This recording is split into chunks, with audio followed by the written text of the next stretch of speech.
अखन अपने सब सुन रहा छी माँ कमला म्यूजिक के शानदार प्रस्तुति। जय हो कमला।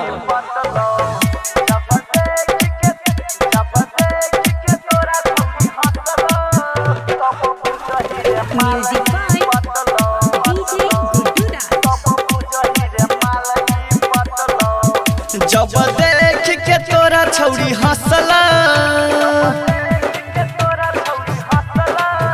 जब देख के तोरा छौरी हंसला, तब बुझही रे माल ई पटलो। अखन अपने सब सुन रहा छी माँ कमला म्यूजिक के शानदार प्रस्तुति। जब देख के तोरा छौरी हंसला, तब बुझही रे माल ई पटलो।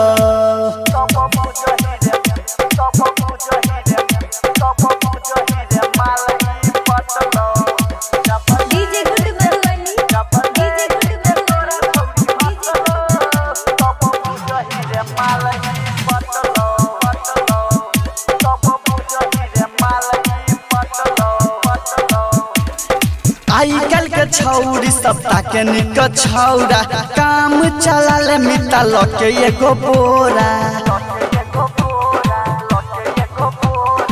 आई कल के छौरी सप्ताह के निक छौरा, काम चला ले मिटा लके एगो बोरा।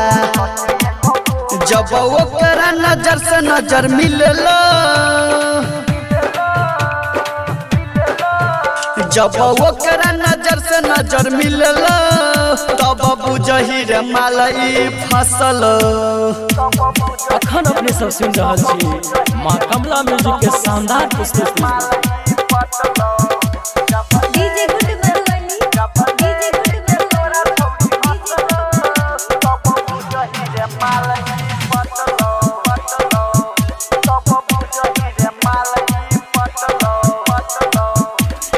कहो सचिंदर बात करही यकीन रे, लला की फराक वाली केल को पसीन रे। भरत अनमोल कहो करही यकीन रे, लला की फराक वाली केल को पसीन रे। जब देख के तोरा छौरी हंसला,